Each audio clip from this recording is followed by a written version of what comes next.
do canal TRE no YouTube.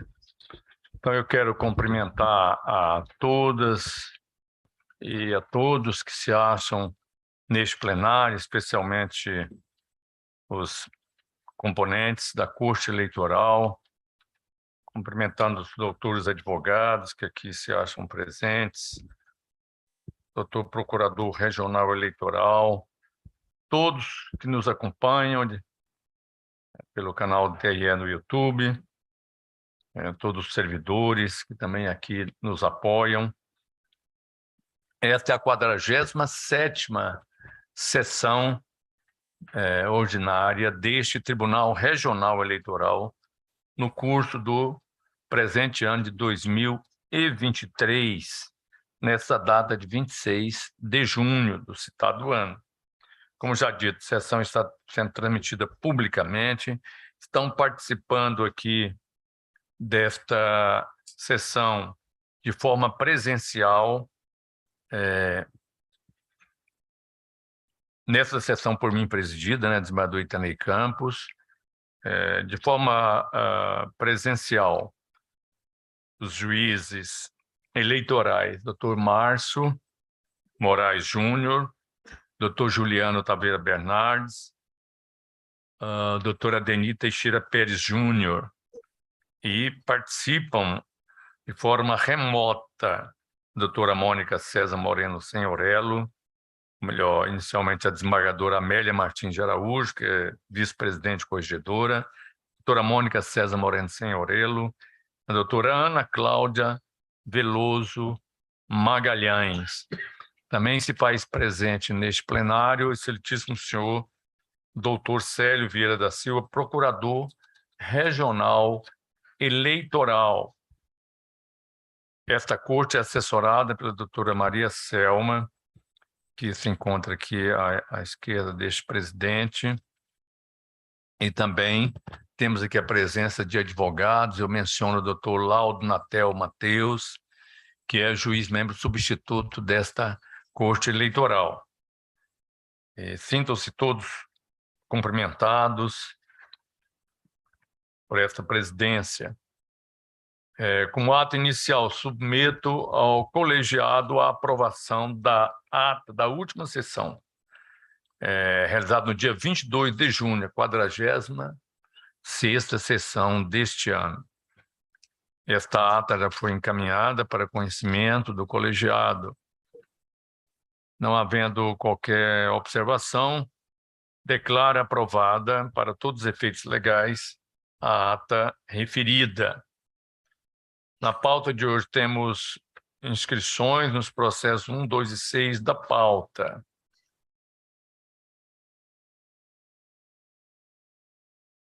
Segundo a anotação aqui desta assessoria,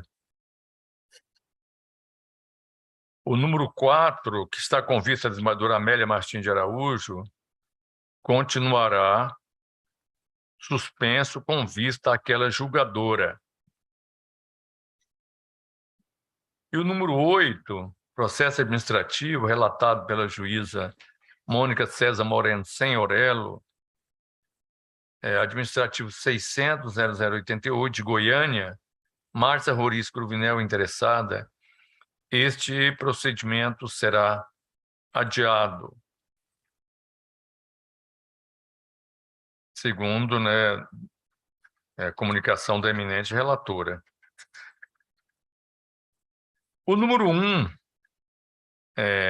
da pauta é um agravo regimental no recurso eleitoral 0600.449.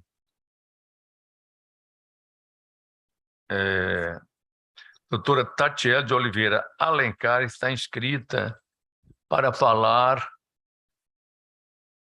pelo agravante Silnete Valdivino Botelho de Oliveira. A relatora é a doutora Ana Cláudia Veloso Magalhães, tem como agravante Silnete Valdivino Botelho de Oliveira, vereadora. Então, este é o pregão deste feito. Eu passo a palavra à eminente juíza eleitoral, Ana Cláudia. Boa tarde, senhor presidente Itanei Francisco Campos, em nome de quem eu cumprimento todos os meus pares, que hoje a cota de gênero está só masculina aí na corte, porque a representação feminina está toda online. Cumprimento o excelentíssimo senhor doutor Célio Vieira da Silva, nosso procurador regional eleitoral, a doutora Tatiele Alencar, que vai manifestar aqui nos autos da minha relatoria, os servidores dessa casa nas pessoas dos meus assessores, da doutora Maria Selma, os advogados presentes na pessoa do nosso querido e estimado doutor Laudo Natel, e os que nos assistem. Senhor presidente, eu vou passar aqui ao relatório, conforme já apregoado por Vossa Excelência e esclarecido, trata-se de agravo regimental, oposto por Silnete Valdivino Botelho de Oliveira, contra a decisão monocrática que proferi, mantendo sentença do juízo da 41ª Zona Eleitoral, desaprovando as contas pertinentes às eleições municipais de 2020, ordenando o recolhimento de R$ 1.509,85 aos cofres da União.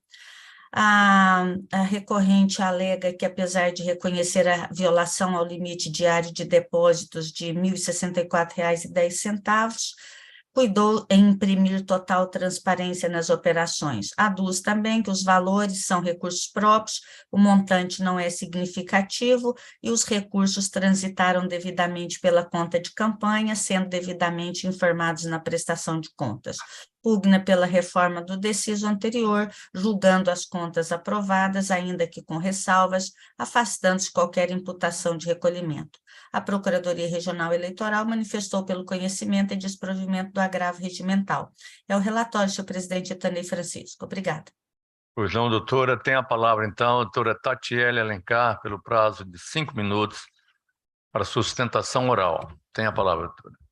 Obrigada, senhor presidente. Em primeiro lugar, gostaria, de forma bem sucinta, de cumprimentar esta corte, em nome da sua presidência, desembargadora Itanei, cumprimentar também a relatora dos autos, doutora Ana Cláudia, e considerando o tempo bem exíguo desta sustentação, eu vou direto já à análise do caso, uma vez que, inclusive, já foi feito o relatório suficiente. Excelências, em que pese o depósito de valores, que é o cerne discutido nesse processo, ele acima do valor permitido de R$ 1.064, eles possam, num conjunto de elementos, conduzir à desaprovação das contas eleitorais, não se trata de um efeito automático, sendo que merece ser analisado caso a caso. E a depender do contexto fático, a jurisprudência ela vem admitindo a mera anotação de ressalva desses casos. E no singelo entender dessa defesa, este caso ele se enquadra entre os que merecem tratamento mais brando. Isto porque, primeiro, a apontada irregularidade ela é a única identificada nos autos, seja de ordem formal ou material. Não há relatos ou apontamentos de nenhum outro tipo de irregularidade nestas contas. Segundo, toda a cadeia de doação ela foi efetivamente comprovada nos autos, sendo que o próprio magistrado de piso entendeu se tratar de recursos doados pela mesma pessoa, não havendo dúvidas a respeito disto.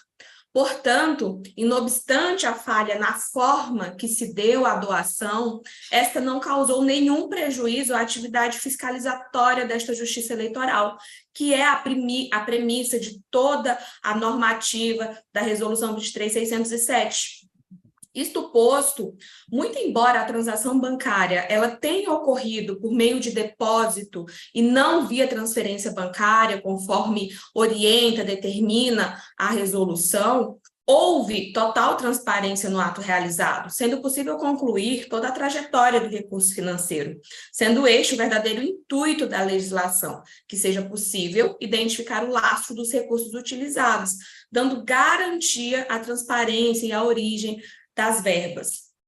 Registre-se que a própria candidata, ela observou a norma no que tange ao envio de relatório financeiro dentro do prazo de 72 horas na Justiça Eleitoral, após a doação, fazendo constar o recebimento do recurso e a origem do mesmo, ou seja, recursos próprios.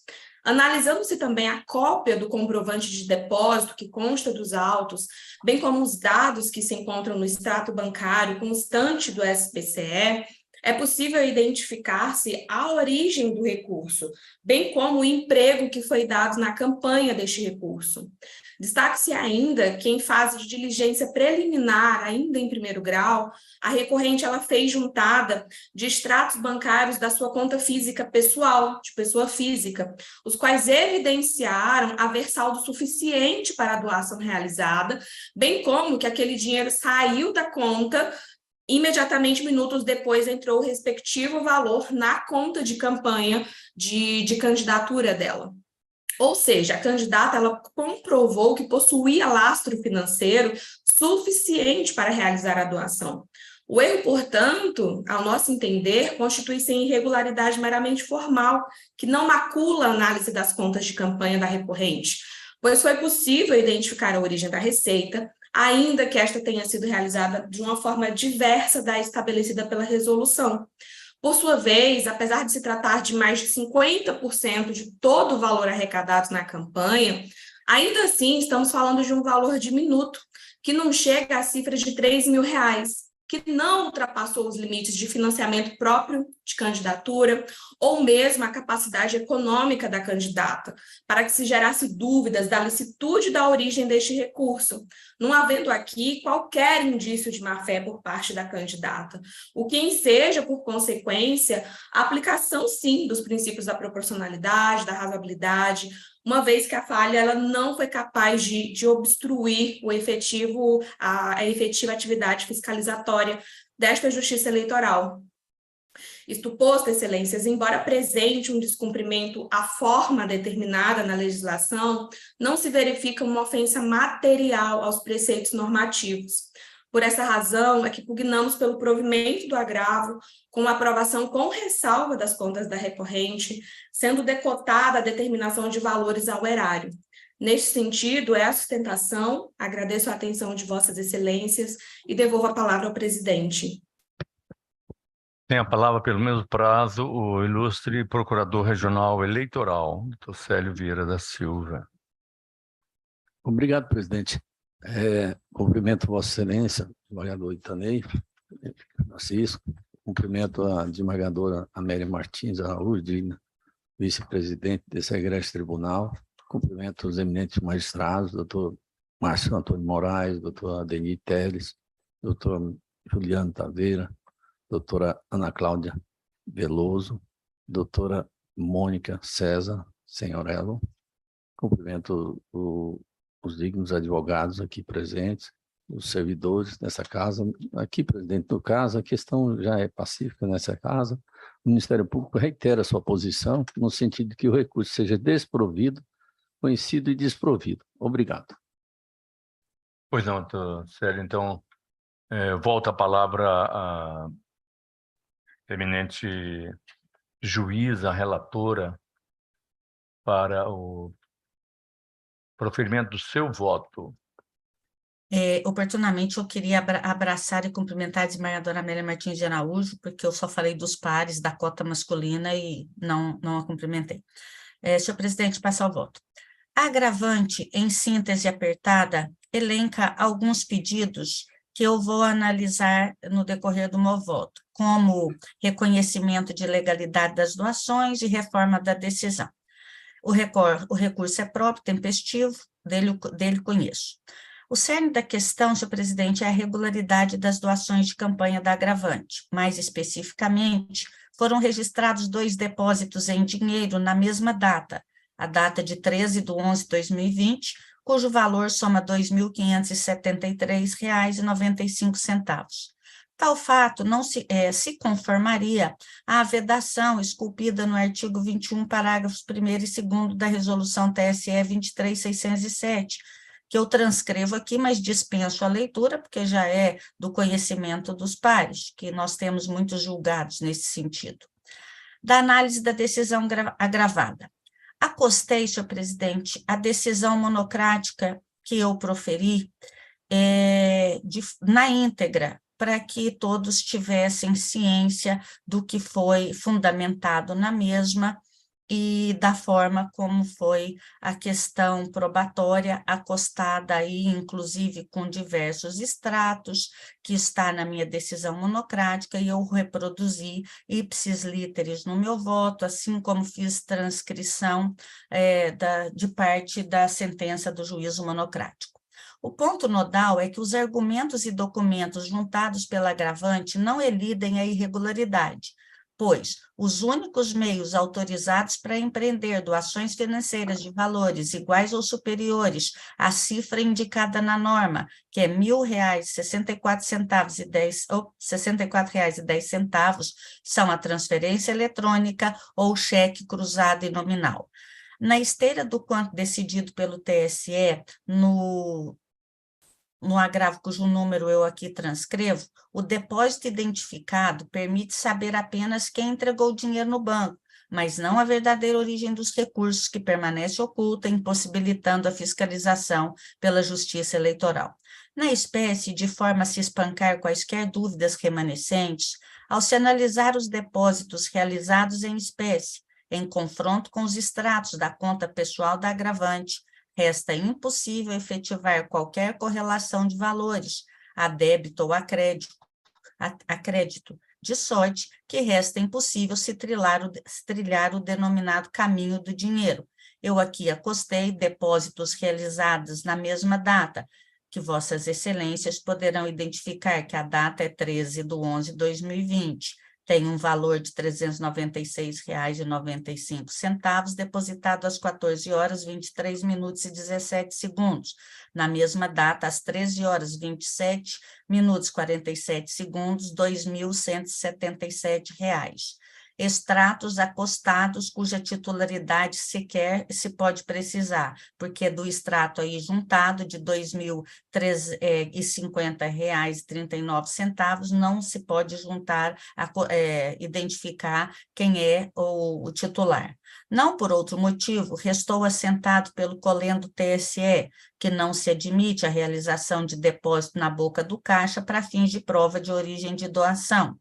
E por caminhar nesta vereda, o entendimento deste regional em reiteradas decisões que eu acosto, uma da minha relatoria e uma da excelentíssima senhora desembargadora Amélia Martins de Araújo, que vem de encontro aqui a tese abordada. Assim, senhor presidente Itanei Francisco, mediante a gravidade do vício apurado, que impede o rastreamento da verdadeira origem da doação recebida, faz-se necessária a confirmação da decisão agravada. Registro que o parágrafo 4º do artigo 21 da Resolução TSE 23.607 contém determinação expressa de recolhimento ao Tesouro Nacional de doações financeiras de valores iguais ou superiores a R$ 1.064,10, que não observem as formas de transferência eletrônica ou cheque cruzado e nominal.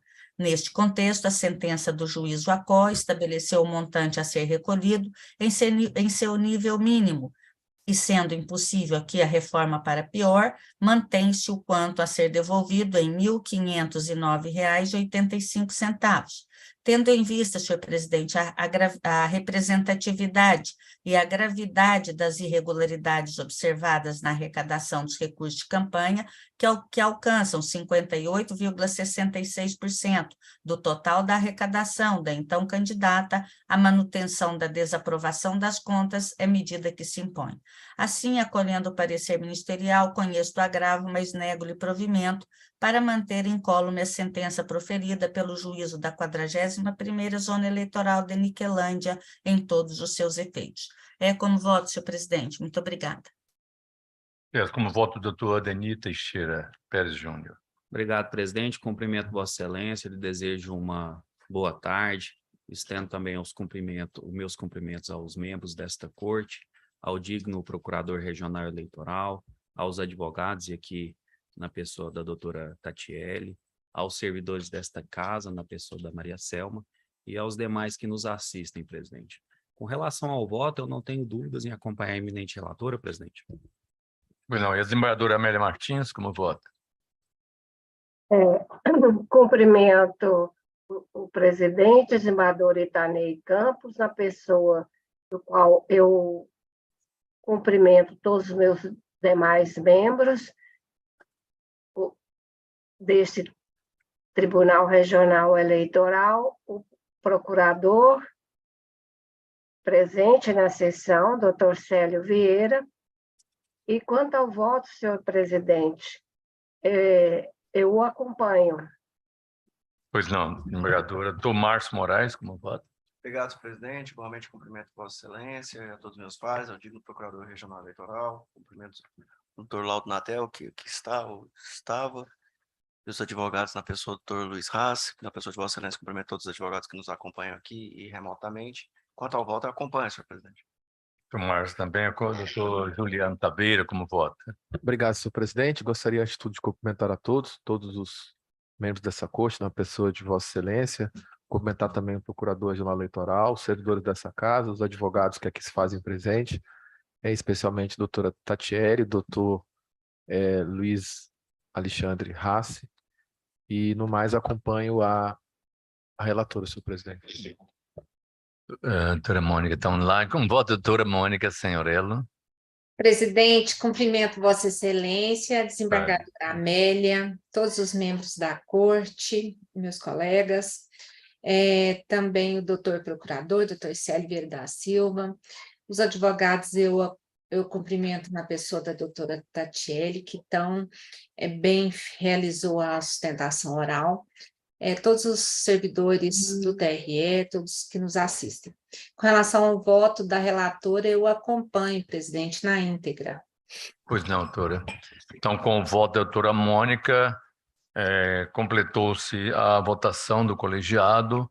A presidência votaria na hipótese de votação paritária, como voto de Minerva, de sorte que o colegiado, por unanimidade de votos, acolhido o parecer ministerial, conheceu do agravo e o desproveu, mantendo incólume a sentença proferida pelo juízo da 41ª Zona Eleitoral de Niquelândia, neste estado, nos termos do voto da relatora, fez sustentação oral a doutora Silnete Baldivino Botelho de Oliveira. Julgamento concluído nesses termos.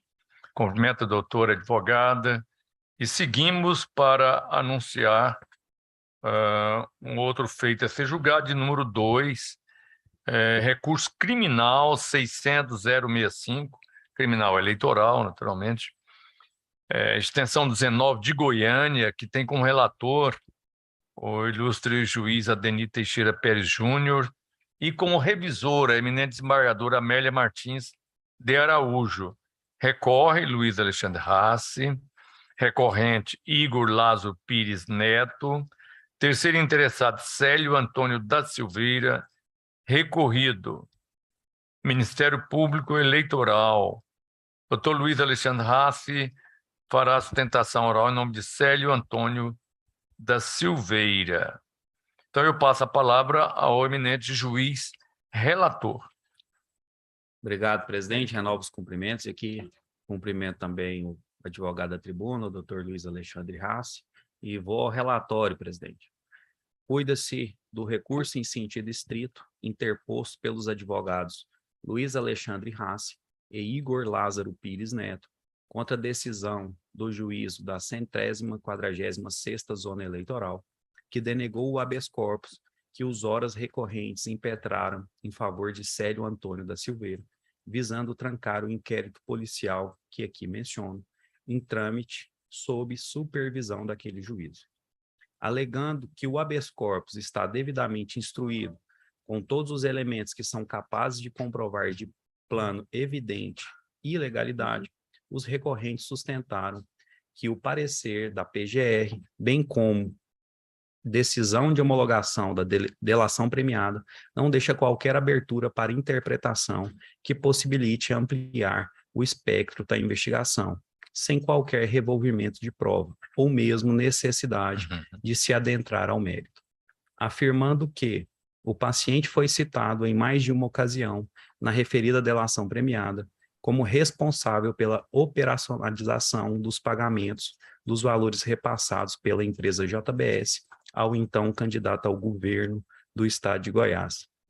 Os órgãos recorrentes arguíram que o paciente não concorreu no pleito de 2010, sendo assim, não possuía qualquer dever de informar os pagamentos recebidos em campanha, sendo este dever exclusivo do candidato, o qual disputava o pleito.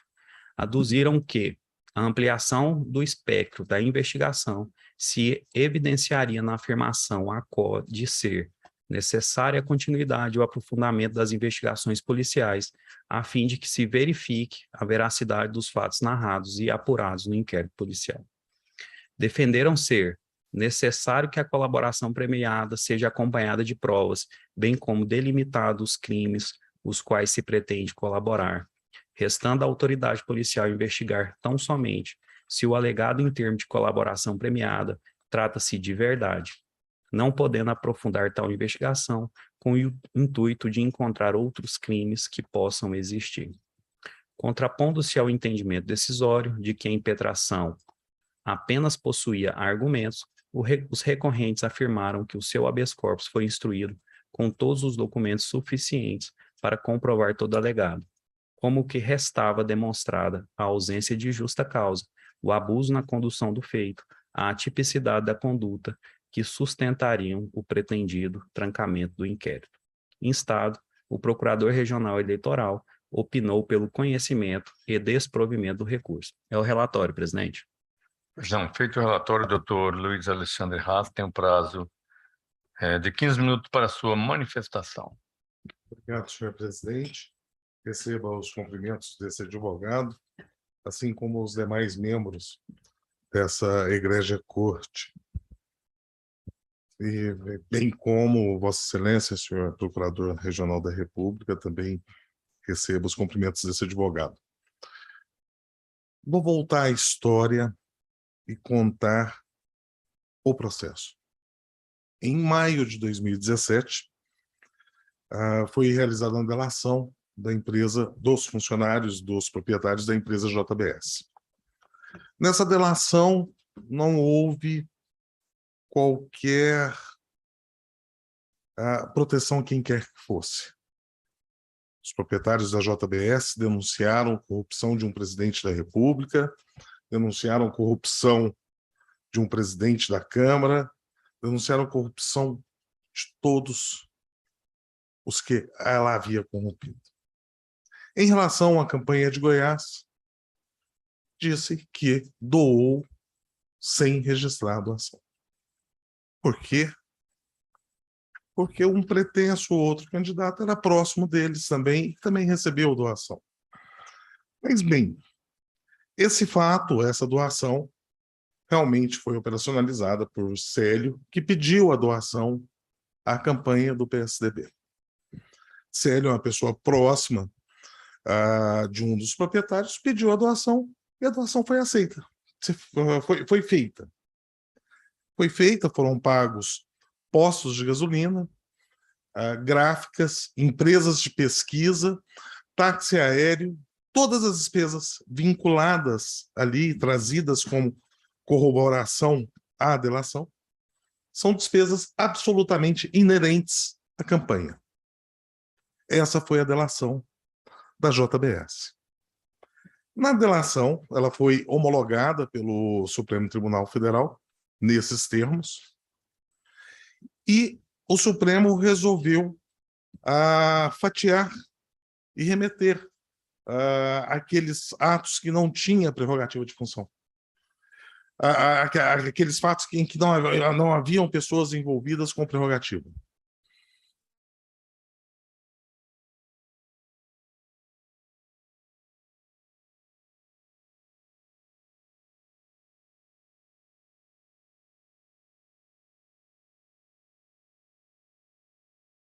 Eu acho que paralisou lá na corte. Paralisou. É o fato que existe. Voltou.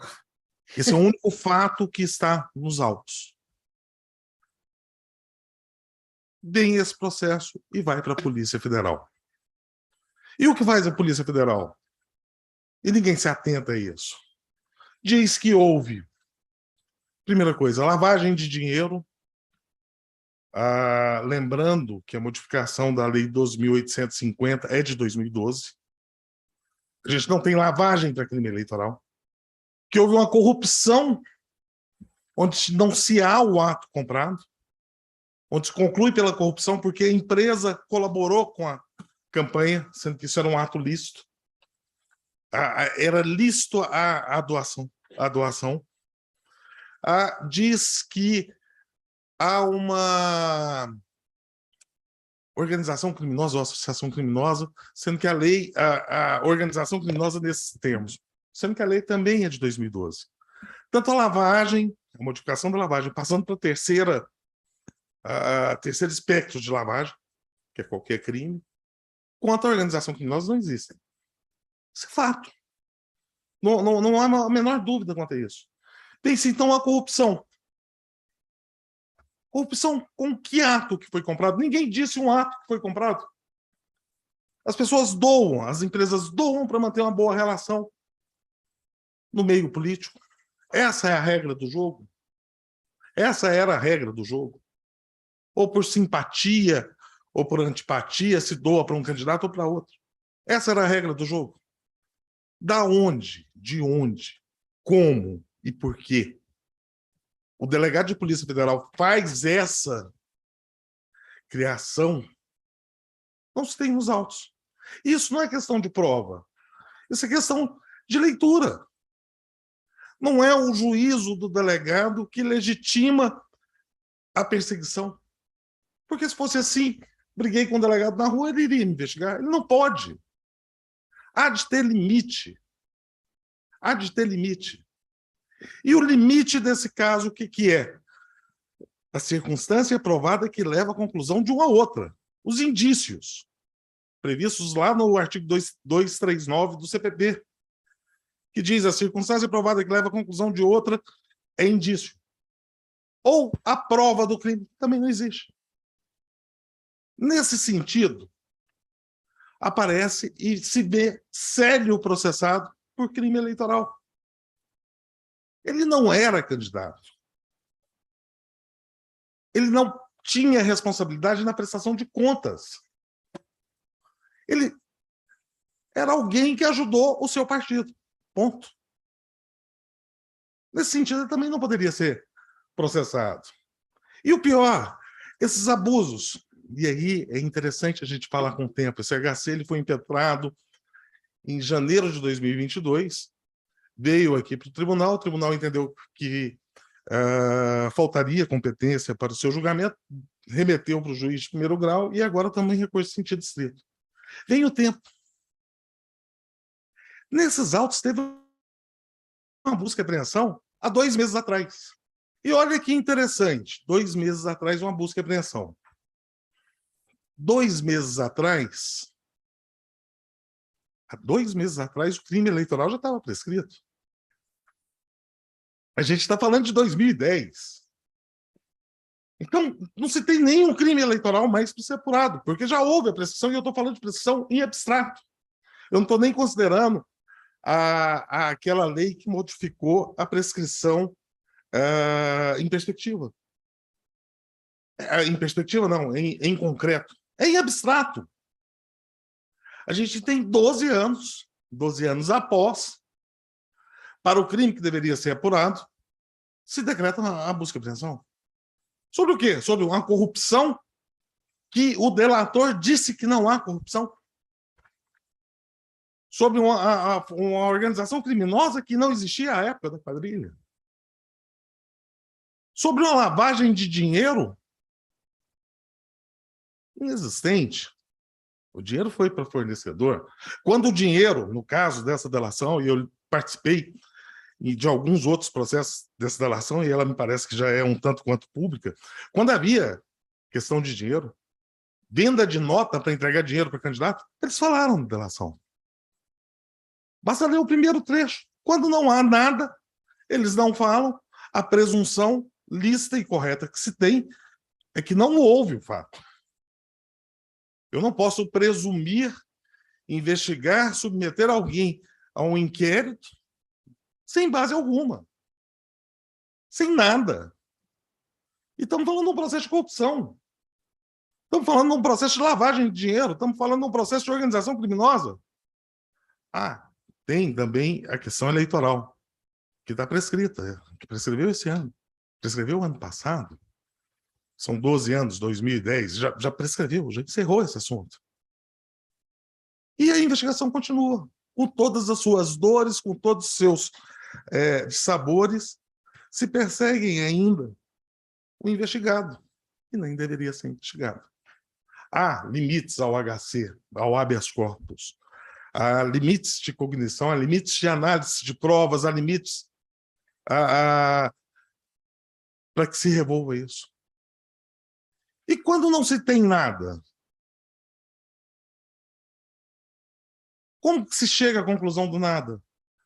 É lendo o processo e vendo que em nenhum momento, em nenhuma prova, a não ser a conclusão torta, talvez baseada em um primado de hipóteses do delegado, ele enxerga a possibilidade abstrata desses delitos. Possibilidade abstrata não se justifica inquérito. É nesse sentido, senhor presidente, que, tentando ser breve, a defesa clama pelo trancamento desse inquérito por meio do recurso em sentido estrito, impetrado contra a decisão denegatória do habeas corpus formulado junto ao juiz eleitoral de primeiro grau. Muito obrigado, senhor presidente, muito obrigado, senhores juízes, muito obrigado pela deferência no início da sessão e aguardo o julgamento. Pois não, Luiz, muito obrigado. Tem a palavra o eminente procurador regional eleitoral, pelo mesmo prazo de 15 minutos, doutor Célio Vieira da Silva. Obrigado, presidente, eminentes julgadores, digno advogado. O caso aqui, presidente, pretende-se trancar um inquérito policial em trâmite, né, da Polícia Federal. Ele foi instaurado para apurar os crimes previstos nos artigos 317 e 333, ambos do Código Penal, artigo 350 do Código Eleitoral e artigo 1º da Lei 9.613 de 98. Não foi apontado, toda vênia, pelo impetrante, né, qualquer irregularidade, qualquer abuso de poder devidamente comprovado aqui. E a via estreita do habeas corpus impossibilita se discutir aqui a questão da materialidade, se é crime, se não é, nem tem a investigação. A investigação está em andamento, está se buscando uma busca, a verdade. Pode vir positivo, pode vir negativo, é uma peça informativa, um inquérito policial, teve o MM juiz, deferiu uma busca, né? E lastreado nessa busca, contra a qual o impetrante poderia se insurgir, né, também, pela via adequada, e hoje prossegue esse inquérito, né? Então, quando se instaurou o inquérito, assim se fundamentou o delegado de Polícia Federal. Peço vênia para citar aqui, abre aspas, considerando os fatos narrados, onde-se a suposta atividade de crime de corrupção ativa e passiva, lavagem de dinheiro, bem como falsidade para fins eleitorais, resolve instaurar também para apuração dos fatos narrados que, em tese, configuram o ilícito penal nos artigos 288, artigo 317, 333, todos do Código Penal, artigo 350 do Código Eleitoral e artigo 1º da Lei 9.613, 96, que é a lavagem de dinheiro.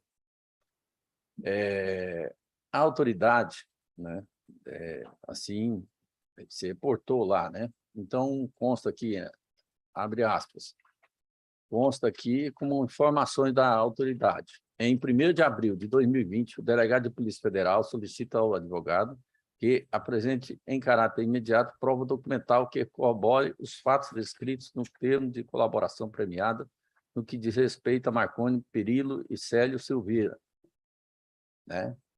Aí tem aqui, anexo 41, consta aqui, doleiros e fluxos de operação para pagamento em dinheiro. Aí consta aqui que autuado de forma física na zona, 146ª Zona Eleitoral e posteriormente migrado para o PJE. e sobre a quebra do sigilo bancário, né? Em 14 de maio de 2020, a autoridade ofereceu representação por medida cautelar de afastamento de sigilo bancário, né, número tal, sob os fundamentos de que se extraiu do acordo de colaboração premiada de Joesley Mendonça Batista, a narrativa dele que a JBS realizou, no ano de 2010, doações de campanha não contabilizadas na ordem de R$ 3.301.827,17 em favor do ex-governador do estado de Goiás, Marconi Perillo, valores estes operacionalizados por Célio Silveira, e relata a forma da suposta operação, destacando os valores a cada uma das empresas supramencionadas, e ainda que do termo de colaboração premiada de Demilton Antônio Castro, extraiu ainda que no ano das eleições de 2006, a JBS realizou doação de campanha não contabilizada a Marconi Perillo, na ordem de R$ 1.150.000, sendo que a referida doação foi realizada em favor da empresa Júpiter Agropecuária Limitada, cuja conta bancária para depósito foi indicada por Célio Silveira. Que os colaboradores informam expressamente em planilha geral de doações de campanha não contabilizada do terminal telefônico utilizado pelo operador Célio Silveira para fins de consecução dos atos afetos ao pagamento. Aqui, o que se vê, existem sim elementos mínimos suficientes para a investigação, não se vê qualquer abusividade da autoridade policial como do magistrado, que fiscaliza essa investigação e do Ministério Público, primeiro grau, né? E o egrégio Tribunal Superior Eleitoral já decidiu que a doação eleitoral por meio de Caixa 2 e a omissão de recursos na prestação de contas de campanha podem configurar o crime previsto no artigo 350 do Código Eleitoral, não sendo exigido que a conduta ilícita tenha sido cometida necessariamente durante o período eleitoral, porquanto a caracterização da finalidade eleitoral está relacionada ao potencial de dano das atividades fins dessa justiça especializada. Que se menciona, né? Então, como se vê, os impetrantes, ora recorrentes, não comprovaram qualquer ato abusivo na instauração e condução do sobredito inquérito. Ao contrário, percebe-se que há elementos mínimos necessários, indício de materialidade e autoria, né? E para a persecução penal, sendo direito e dever do Estado investigar, inclusive com quebra de sigilo necessário ao esclarecimento dos fatos investigados. Finalmente, cabe registrar que, de forma consagrada tanto na doutrina quanto na jurisprudência, assentou-se que o habeas corpus não se presta a exame aprofundado das provas. Nesse sentido, a sentença caminhou bem, daí a manifestação no sentido de que o recurso seja conhecido e desprovido. Obrigado. Pois não, doutor Célio. Volta a palavra, então, ao eminente juiz relator para o seu voto. Obrigado, presidente. Igual o voto. O recurso cumpre os requisitos de admissibilidade, razão pela qual dele eu conheço, e desde já, presidente, eu esclareço aos meus pares que vou me restringir aos fatos da impetração, apesar de mencionado aqui da tribuna com relação a uma busca e apreensão ocorrida há 2 meses e uma suposta alegação de prescrição, isso não está nas razões recursais e nem foi analisado pela decisão recorrida. Então, vou ao mérito, presidente. Na primeira instância, os horas recorrentes impetraram um remédio heróico buscando ver entrancado o inquérito policial que aqui menciono, em que se apura a suposta prática pelo paciente Célio Antônio da Silveira das tipificações criminais previstas nos artigos 317 e 333 do Código Penal, 350 do Código Eleitoral e artigo 1º da Lei 9.613/98, ao que sustentaram a atipicidade das condutas do investigado.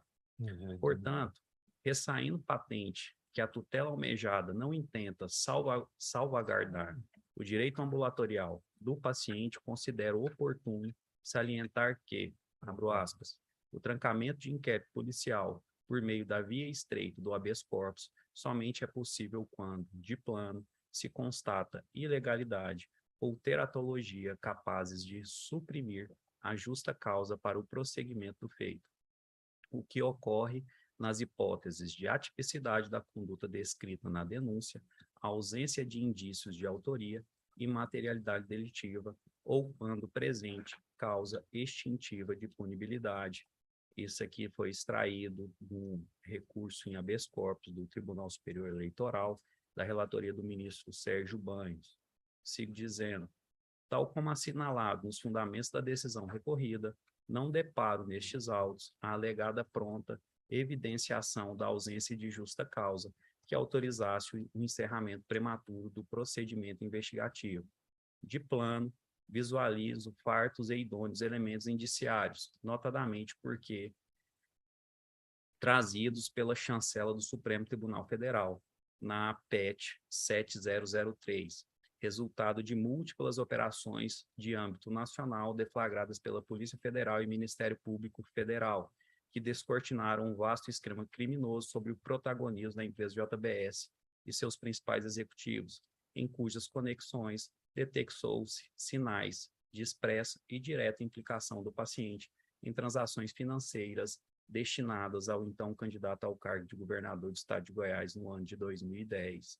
A meu ver, não prospera a argumentação dos recorrentes com o fito de desqualificar a delação premiada como fonte idônea para instauração de inquérito policial, tendo em vista que a lógica jurídica do Instituto da Delação Premiada consiste, a exemplo do que previsto no artigo 1º, parágrafo 5º da Lei 9.603 de 98, na obtenção de informações que efetivamente conduzam à apuração das infrações penais, à identificação dos autores, coautores e partícipes, ou à localização dos bens, direitos ou valores objeto do crime. Ademais, no aspecto processual, perfil do entendimento de que, abro aspas, o acolhimento da tese de que as investigações foram fundamentadas em elemento frágil, consistente nos termos de delação premiada desacreditada, demandaria análise minuciosa dos elementos de informação já colididos ao inquérito, providência incabível na via estreita do habeas corpus, marcado por cognição sumária, aqui é um agravo regimental em recurso de habeas corpus, também da relatoria do ministro Sérgio Banhos. Na minha compreensão, a tese dos recorrentes pela irrelevância da clandestinidade dessas transações é de todo infundada, porquanto tal fato em si contém manifesto indicativo de expressiva suspeição, potencializada pelo intrincado contexto fático aludido, especialmente porque, consoante ressaltado pelos impetrantes, a legislação vigente em 2010 ainda permitia que pessoas jurídicas doassem para campanhas eleitorais, de modo que não se vislumbra algum motivo razoável que justificasse ou explicasse a ocultação desses dados, que, enquanto receitas de campanha, eram de informação obrigatória nas prestações de contas de campanha, inclusive para possibilitarem o ajuizamento da investigação prevista no artigo 30A da Lei 9.504. Outro sim, entendo que a própria omissão desses valores na prestação de contas do então candidato a governador sinalizaria a caracterização do tipo criminal previsto no artigo 350 do Código Eleitoral, uma vez que, abro aspas, no crime de falsidade ideológica, o elemento subjetivo que descreve o fim eleitoral como dolo específico realiza-se pelo mero agir de forma livre e consciente, capaz de ferir o bem jurídico tutelado, tratando-se de crime formal, ou seja, que não exige resultado naturalístico. A potencialidade lesiva caracteriza-se pelo risco ou ameaça à fé pública, a qual se traduz na confiança, lisura e veracidade das informações.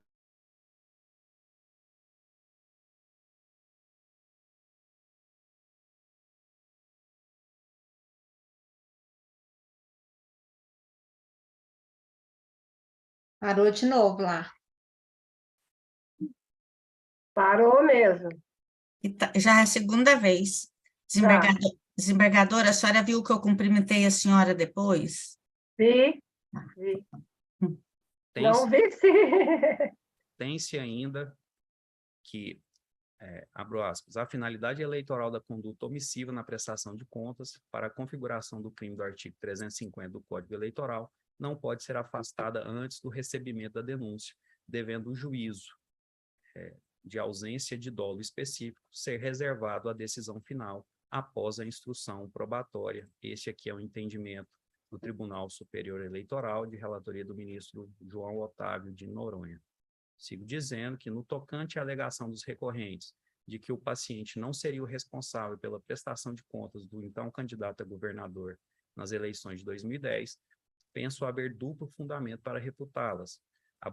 Primeiro, abundância de indícios apontando nominalmente a pessoa de Célio Antônio da Silveira como operador ou interposta pessoa de todas as operações aparentemente ilícitas originárias da empresa JBS com destinação à campanha eleitoral. E segundo, por não se tratar de fato notório a responsabilidade do paciente pela contabilidade da campanha de 2010 do referido candidato, o que demandaria cognição incompatível na via sumária do habeas corpus. Nessa senda, cooperam os seguintes trechos da manifestação do Procurador Regional Eleitoral, que aqui vou me abster da leitura, que demonstra inúmeras diligências já empreendidas no inquérito policial.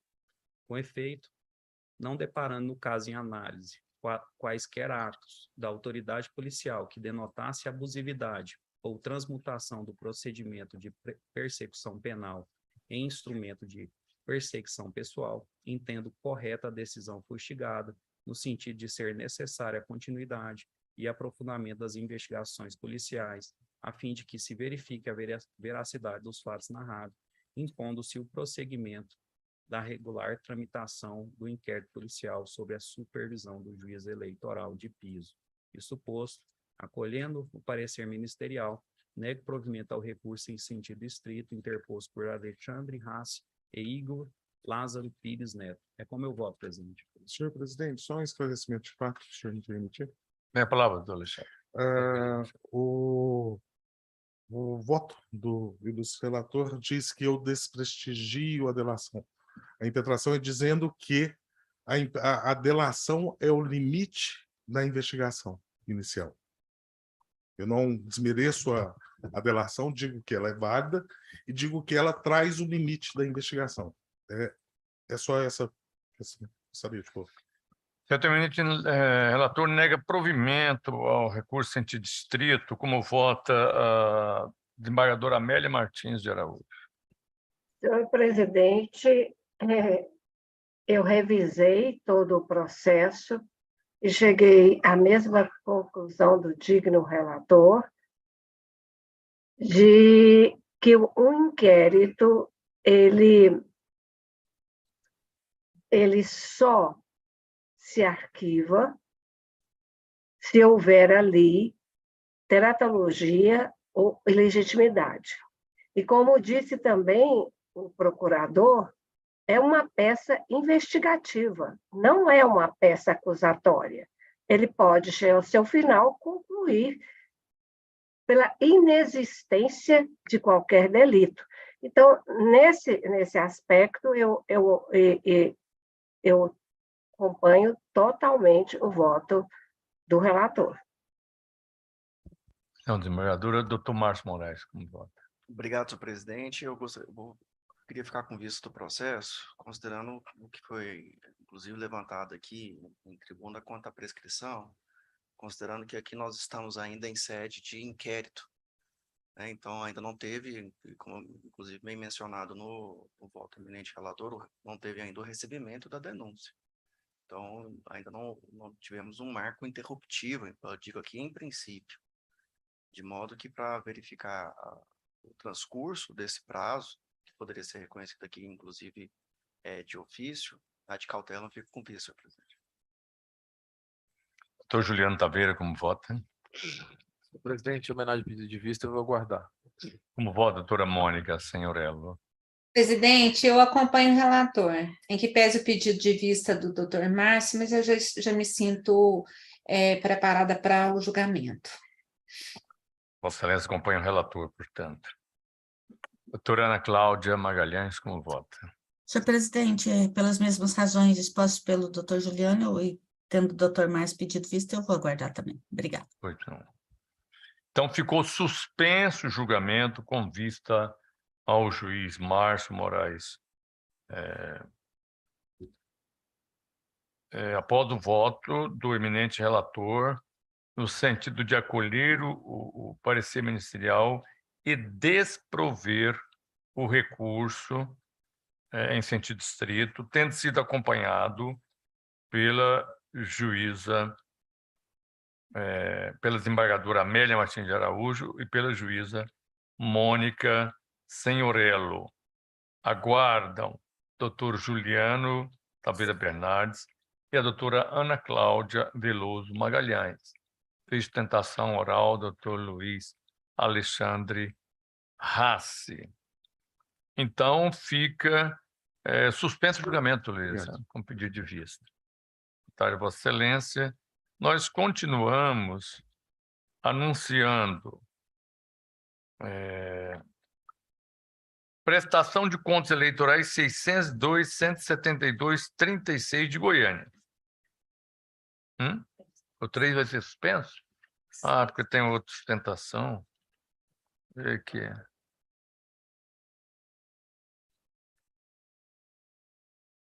Assim, do Yuley, né? Tá. Ah, sim, ele está presente. Vamos dar prioridade aqui, ao invés desse que eu mencionei, tem pedido de sustentação oral em um outro. Aqui, em agravo interno, relatado pelo doutor Márcio. Doutor Yuley Aquino Machado. Boa tarde, doutor Yuley Aquino Machado. O agravo interno, recurso eleitoral 600.058.21 de Goiânia, relato do doutor Márcio Moraes Júnior, agravante Cristóvão Vaz Tormin, agravado Frederico Gustavo Rodrigues da Cunha, se refere à eleição 2020. Então, eu passo a palavra ao doutor Márcio Moraes Júnior, que é o relator do caso. Obrigado, senhor presidente. Cristóvão Vaz Tormin interpõe agravo interno, visando a reforma de decisão monocrática por mim proferida, da qual não conheci de recurso eleitoral interposto por ele, por Tiago Albernaz Pereira, visando a reforma da decisão proferida pelo juízo da 133ª Zona, que negou sua intervenção no feito, julgou desaprovadas as contas apresentadas por Frederico Gustavo Rodrigues da Cunha e determinou o recolhimento de valor do Tesouro Nacional. Em suas razões, o agravante fez breve síntese dos fatos alusivos ao andamento da prestação de contas do agravado. Defende seu interesse em compor o presente feito, alegando que ele, o senhor Tiago Albernaz Pereira, abro aspas, foram candidatos ao cargo de deputado estadual pelo Partido Patriota e Partido MDB, respectivamente, no pleito 2022, ambos obtendo êxito, eleitos para a próxima legislatura, fecho aspas. E que o deferimento do registro de candidatura do agravado, a partir do julgamento dessas contas como desaprovadas, implicará na validação de seus votos e, consequentemente, na recontagem dos votos, prejudicando-lhes. Discorre sobre a deficiência do presente procedimento, afirmando que as contas de campanha do agravado foram julgadas não prestadas. Portanto, com a apresentação das contas e a regularização, a certidão de quitação poderia ser emitida somente após o mandato que disputou. Pediu ao fim o conhecimento e provimento do presente agravo e encontra razões. O agravado pugna pela decisão agravada e, com vistas, o doutor procurador regional eleitoral acostou parecer manifestando pelo conhecimento e provimento do agravo. Esse é o relatório, senhor presidente. Feito o relatório, o eminente advogado tem o prazo de... O que é isso aqui? 15 minutos, né? É agravo interno, né? Tem prazo de 5 minutos, Yuri, para a sua manifestação. Boa noite, senhor presidente, doutor Itanei Francisco Campos, em nome do qual cumprimento toda a corte. Cumprimento também o ilustre procurador, doutor Célio Vieira da Silva. Cumprimento o relator, ilustre doutor Márcio Antônio de Souza Moraes Júnior. Bem, excelência, eu vou ser bem sucinto aqui, até pelo relatório já bem realizado pelo ilustre relator, que eu quero só pontuar um aspecto que eu acho importante, que é a questão do legítimo interesse recursal. O que acontece nesse caso? As contas foram julgadas desaprovadas do então candidato a vereador em 2020. Posteriormente, foi julgadas não prestadas as contas. Posteriormente, através de uma querela, conseguiu-se uma liminar, depois foi mantido no mérito, a qual julgou rejeitadas as contas. E isso alterou todo o quociente eleitoral aqui do Estado de Goiás, os quais os ora agravantes, Cristóvão Vaz Dormin e Thiago Albernaz, tinham sido eleitos, o qual refez nova totalização e os mesmos ficaram de fora do pleito. Então, o interesse aí é claro dos mesmos. E digo que esse interesse recursal, à luz do CPC do seu artigo 996, na qual peço licença para a devida vênia para a leitura. O recurso pode ser interposto pela parte vencida, pelo terceiro prejudicado e pelo Ministério Público, como parte ou como fiscal da ordem jurídica. Cumpre ao terceiro demonstrar a possibilidade de a decisão sobre a relação jurídica submetida à apreciação judicial atingir o direito que se afirme titular ou que possa discutir em juízo como substituto processual. E é exatamente o presente caso. Os dois ora agravantes, né, deixaram de ser deputado estadual em razão do julgamento da prestação de contas do ora agravado. Quero aqui também destacar jurisprudência nesse sentido. Além da jurisprudência, até mesmo posições de ilustres juristas, como Aires Filho, que em matéria de legitimidade, o essencial é que se tenha uma ilegalidade ou um abuso, tolhendo o direito líquido e certo, e que o ente, qualquer que seja, tenha prerrogativa ou direito próprio ou coletivo a defender. No livro de 2002, página 63. E ainda, também do ilustre jurista Tito Costa, na obra destacada Recursos Eleitorais, a admissibilidade da intervenção de terceiros quando prejudicados em recurso eleitoral, destacando que o TSE tem reconhecido o princípio da legitimação para que terceiros prejudicados possam recorrer da decisão em matéria eleitoral. Aqui leio o trecho do RESP, no qual nos interessa, que resta evidenciado o interesse jurídico de Luiz Carlos Bezerra da Silva no equacionamento da questão debatida no presente apelo nobre eleitoral, mormente porque eventual provimento do recurso implicará o indeferimento do registro da sua candidatura. O RESP 14057, de 11/5/2017, de relatoria do ministro Fux. E ainda, é importante ressaltar que, diante do interesse dos horas agravantes, o processo que vincula os mesmos, lá na querela, que é o processo 060-3681, de 2022, ele, inclusive, foram aceitos ambos como terceiro interessados, inclusive com parecer do Ministério Público dessa corte. Além disso, quero destacar aqui, o próprio parecer do Ministério Público também vai nessa seara, no sentido da demonstração do terceiro interessado, de ambos os horas agravantes. Quanto ao mérito, quero dizer que, só tenho um minuto, vou ser bastante sucinto, só que as contas do hora agravado, elas foram julgadas não prestadas, com trânsito em julgado por essa corte.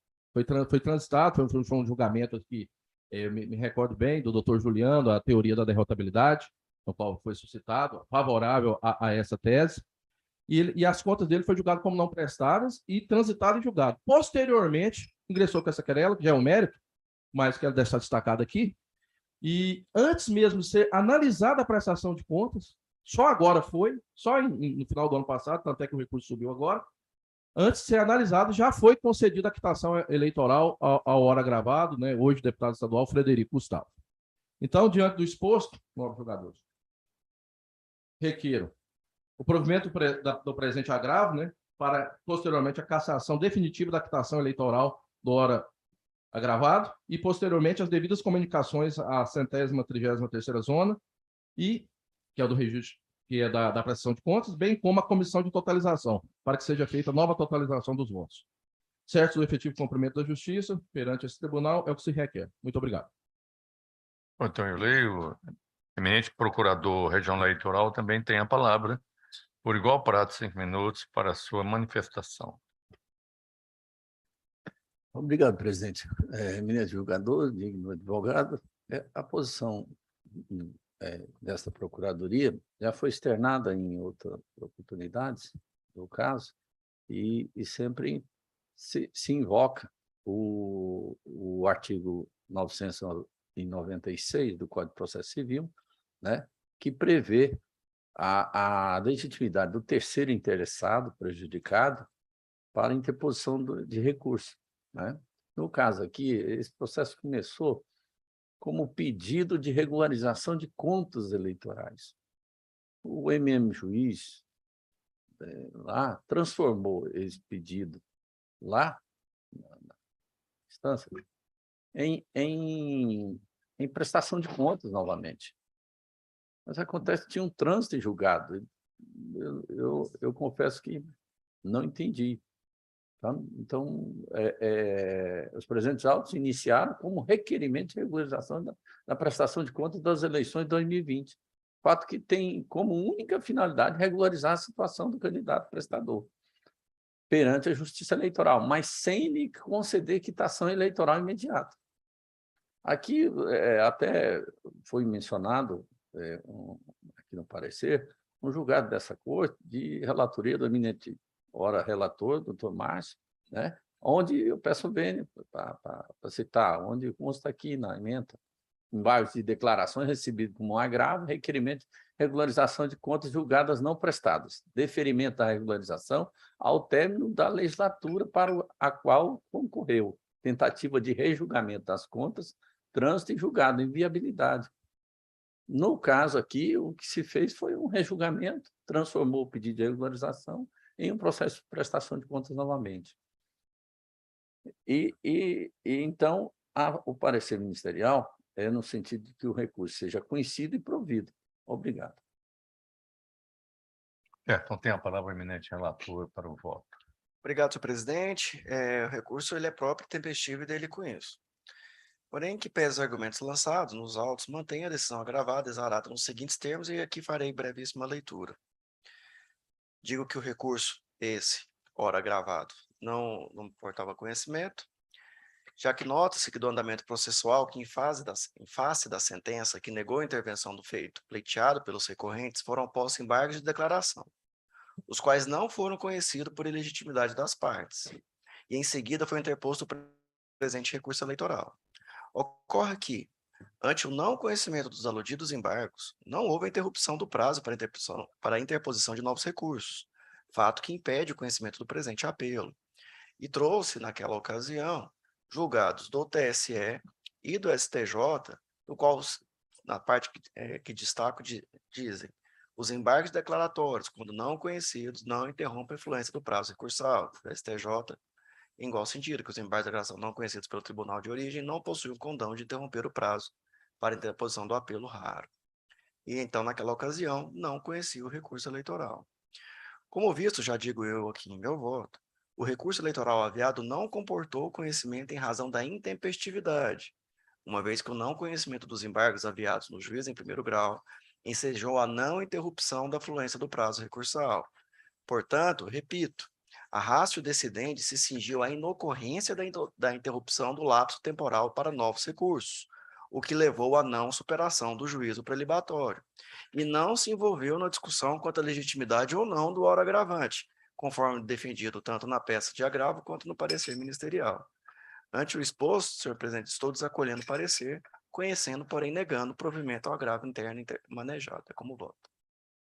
O eminente relator nega provimento. Doutor Juliano Bernardo, como voto? Senhor presidente, eu me recordo bem desse caso, eu até votei vencido, eu entendi pela configuração da coisa julgada em relação à decisão que julgou não prestadas as contas, mas aqui no caso realmente não há como fugir do raciocínio feito pelo eminente relator, porque no juízo de origem houve embargos declaratórios contra a decisão de primeiro grau, e esses embargos foram não conhecidos em razão da ilegitimidade da parte.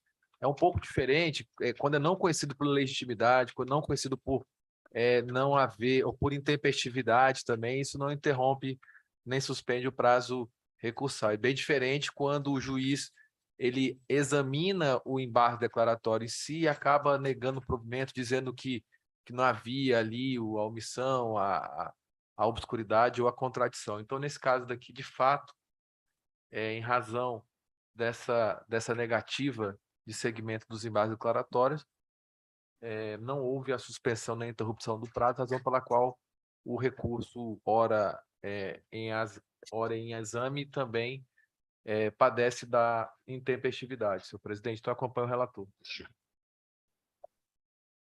Doutora Mônica Senhorello, como vota? Acompanho o relator, presidente, na íntegra. Doutora Ana Cláudia Veloso, com voto. Da mesma forma, senhor presidente. Com voto, doutor Denis. Mesmo voto, presidente. A desembargadora Amélia Martins, como vota? Também mesmo voto, senhor presidente. Então, neste caso, o agravo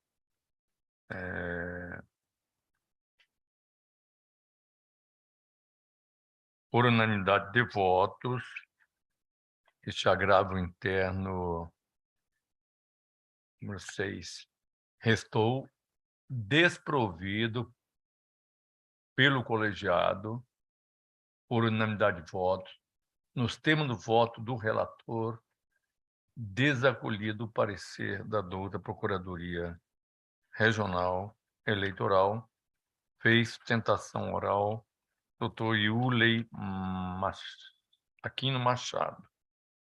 Julgamento concluído, seguimos para outro julgamento. Boa tarde, doutor Iulei.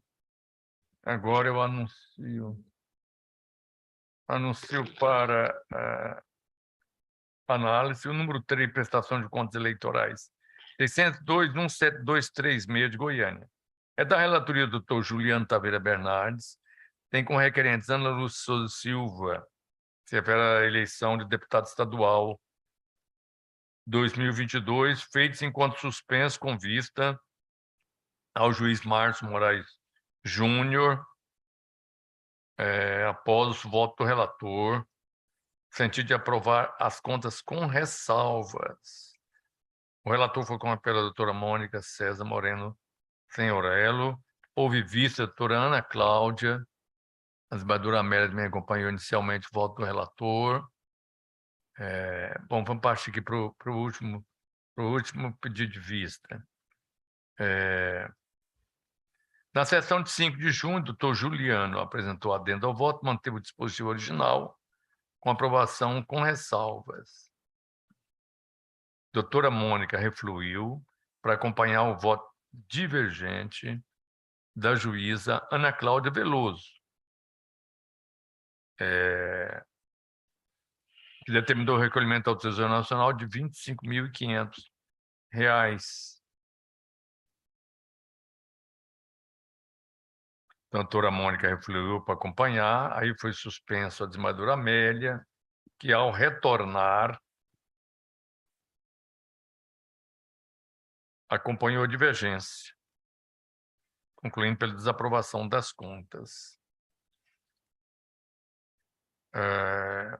Então, ficou com vista o doutor Márcio Souza Moraes Júnior. Tem a palavra, doutor Márcio. Senhor presidente, eu continuo com vista dele. Esse aqui continuou com vista? Sim. Desculpa, então. Bom, de qualquer modo, foi um relato da situação do processo, né? O número 4 continuará com vista, menos desembargadora Amélia, né? Vamos para o número 5. Esse também vai ficar com a suspenso.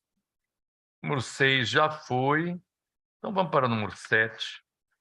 Número 7, agravo interno em prestação de contas, 602.680.79. Doutor Juliano Bernardi relata. João Vodvino Silva Neto é agravante. Eu passo a palavra, então, ao doutor Juliano Bernardes. Obrigado, senhor presidente. Trata-se de agravo interno interposto por João Valdivino da Silva Neto contra a decisão monocrática que julgou desaprovada a sua prestação de contas de campanha. As contas foram desaprovadas em virtude da ausência de comprovação de gastos eleitorais no montante de R$ 4.109,93, quantia correspondente a 26,21% da movimentação total de campanha, cujo valor total é de R$ 15.677,70. Sustento agravante em síntese que possui os documentos que comprovam os gastos eleitorais, mas, por questões pessoais, não conseguiu entregá-los ao contador. É pessoa pobre e não tem condições de devolver R$ 4.109,93 sem comprometer sua sobrevivência. Ao final, requer a remissão da dívida nos termos do artigo 385 do Código Civil ou, subsidiariamente, sobrestamento dos autos pelo prazo de 120 dias, com possibilidade de juntar os documentos posteriormente. Em contra-razões, o Ministério Público Eleitoral afirma que a remissão da dívida na forma do artigo 385 do Código Civil não se aplica para dívidas provenientes de recursos públicos e que o sobressamento do feito pelo prazo de 120 dias para a juntada de documentos já existentes não é possível, pois o prazo do artigo 72 da Resolução 23.607 é de 3 dias. É o relatório, senhor presidente. Sendo feito o relatório, o doutor Procurador Regional Eleitoral tem a faculdade de se manifestar por 5 minutos.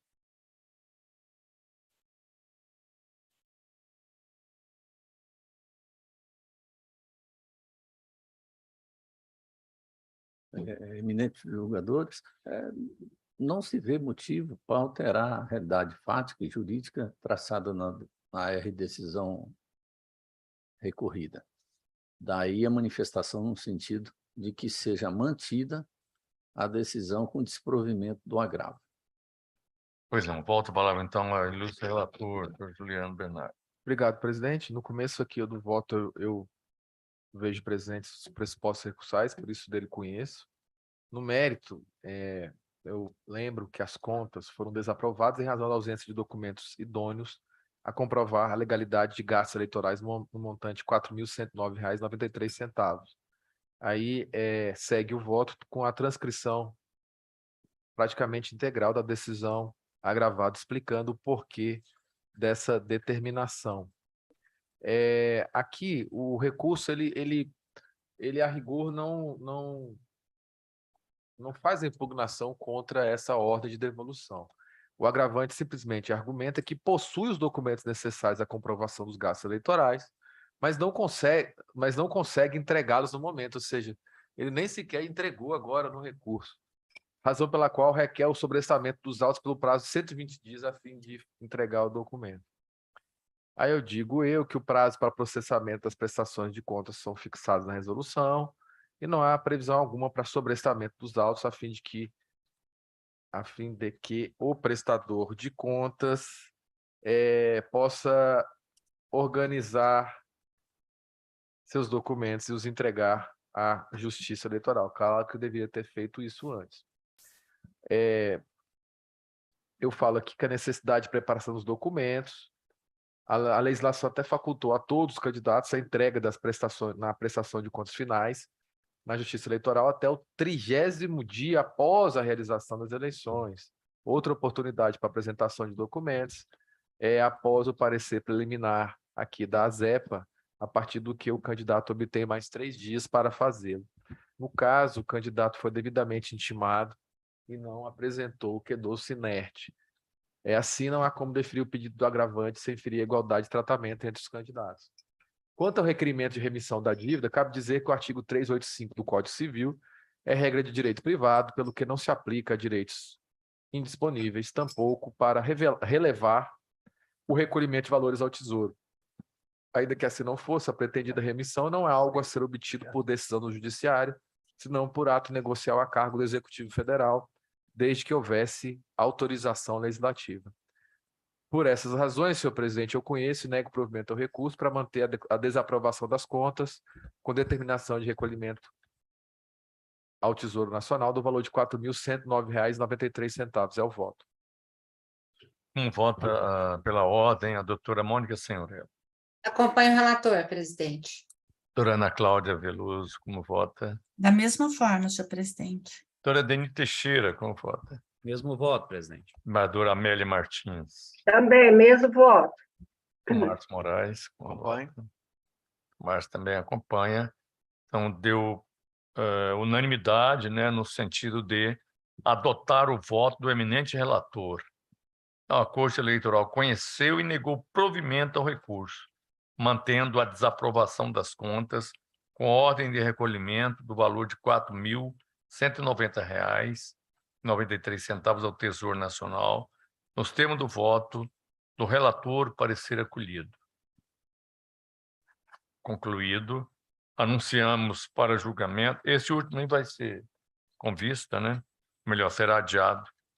Então, procedimento administrativo, a relatora comunica que deixará para uma outra oportunidade.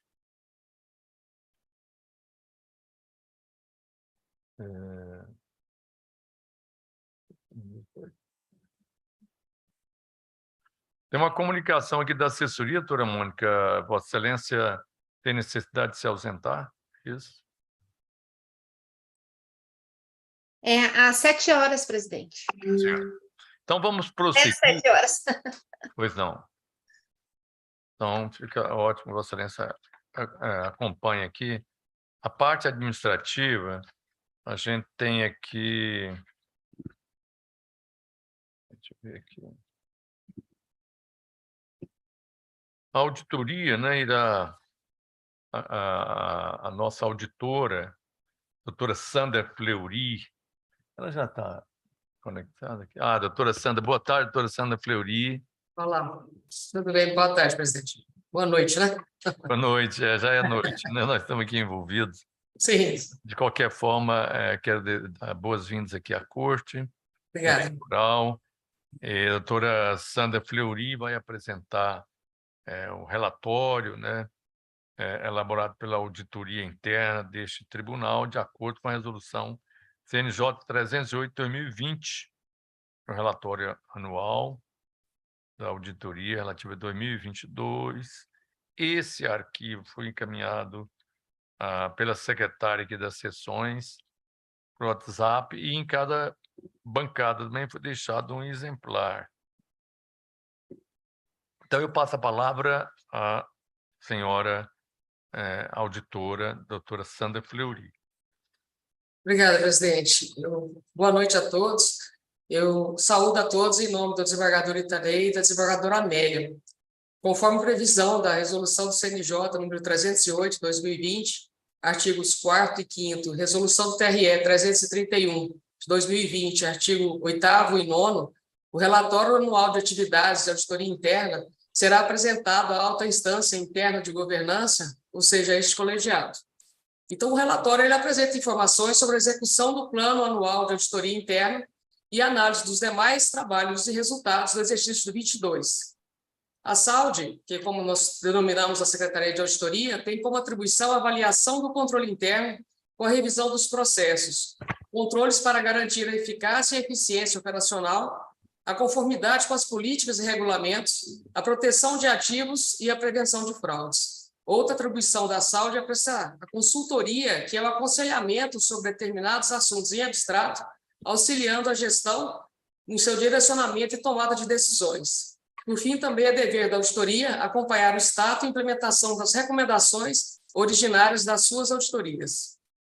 A auditoria, por força de lei, ainda traz resquícios remanescentes no controle interno, e algumas ações são o acompanhamento de processos de admissão e aposentadoria, concessão de diárias e a conformidade da entrega de imposto de renda, atividades que são contínuas durante o ano e de responsabilidade da unidade de auditoria de pessoal.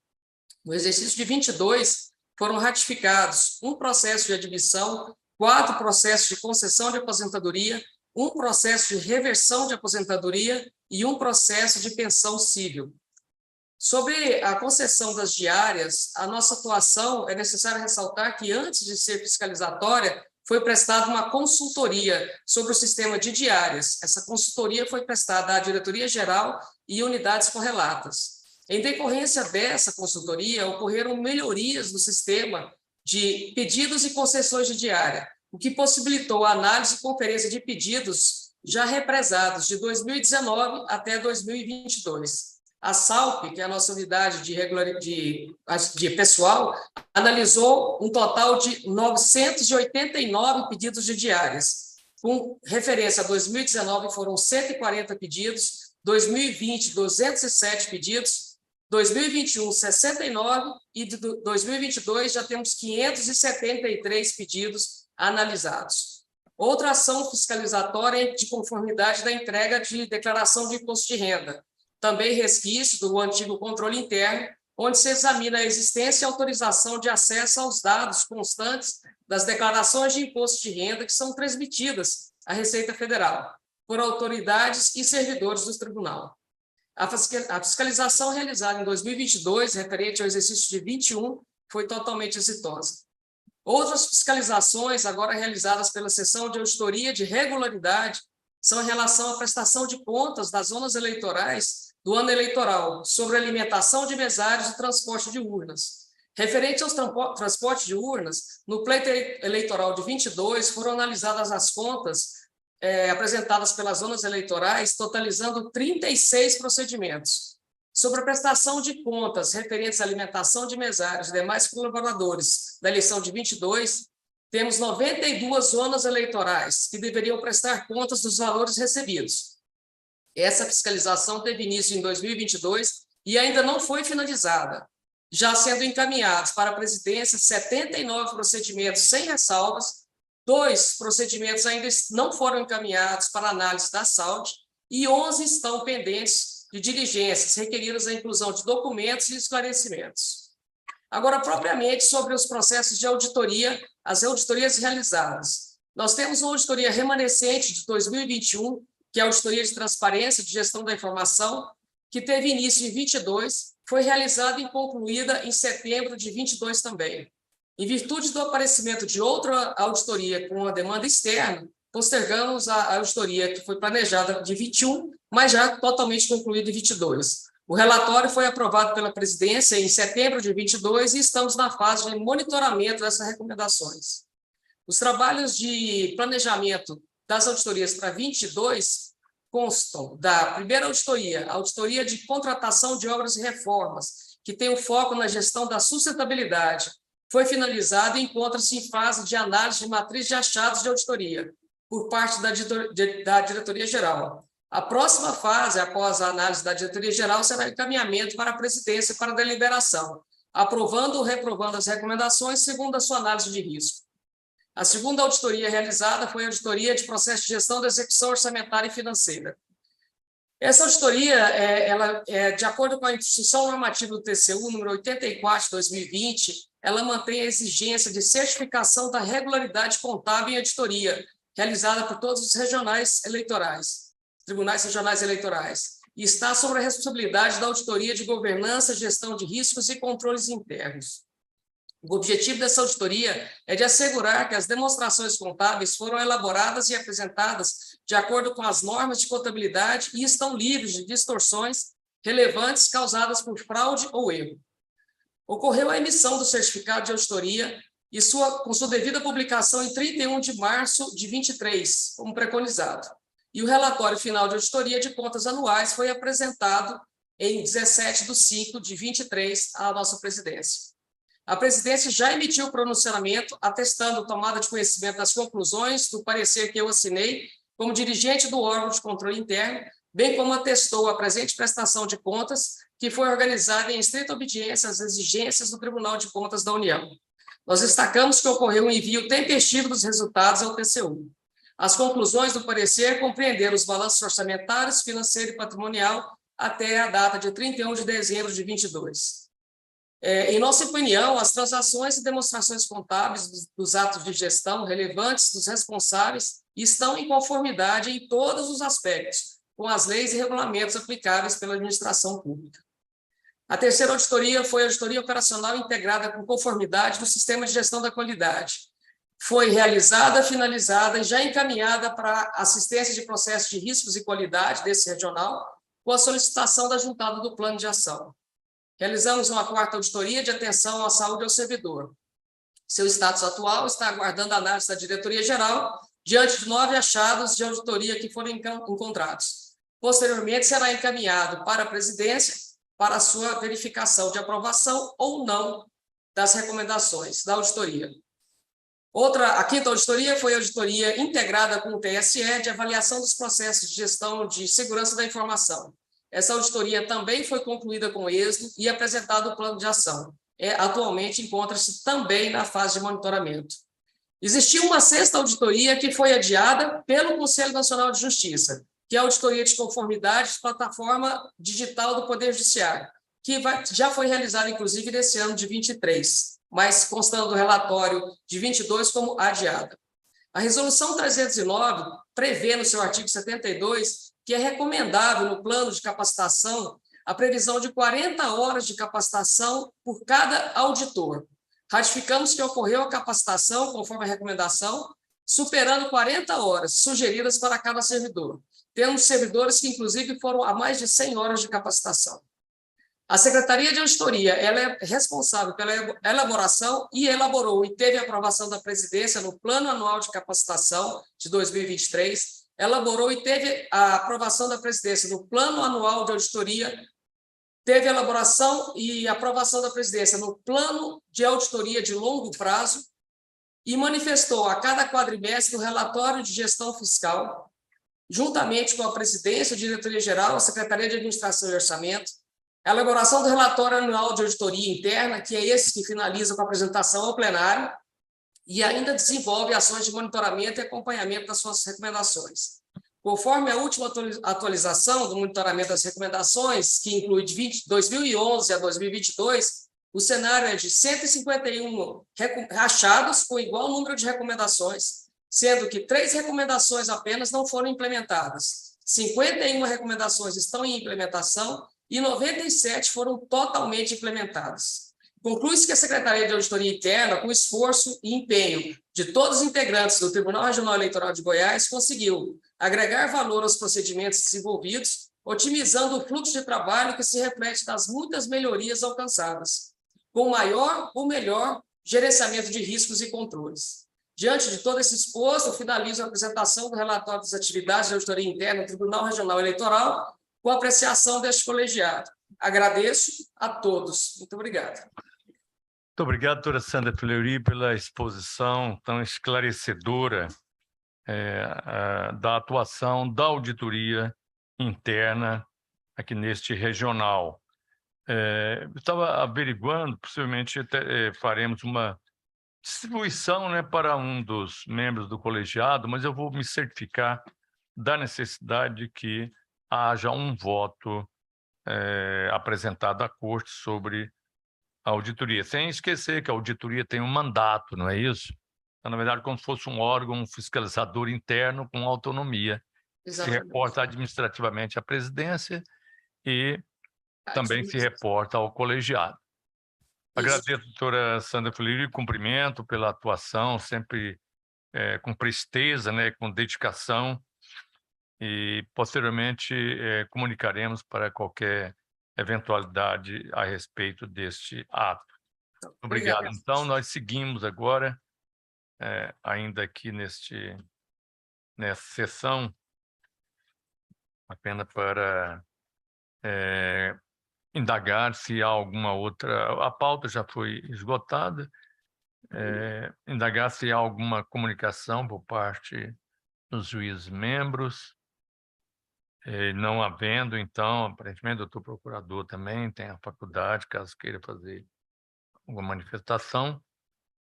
Então, não havendo, lembro, né, que a nossa sessão será no dia 29 de junho, a próxima sessão, e às 17 horas. Depois teremos um período, né, de recesso, como todos sabem, né, já está previsto no calendário. Então, na quinta-feira, às 17 horas, nós realizaremos a próxima sessão desta corte eleitoral, avisando até para controle, né, dos processos por parte de cada relator. E não havendo mais nenhuma manifestação, quero agradecer a presença dos pares, doutor procurador regional, advogados, servidores, desejando boa noite, declarando encerrado os trabalhos desta sessão. Obrigado. Boa noite a todos. Fiquem com Deus. Até quinta. Boa noite. Até mais. Boa noite. Até mais. Quinta vamos de férias. Graças a Deus. Que veio logo.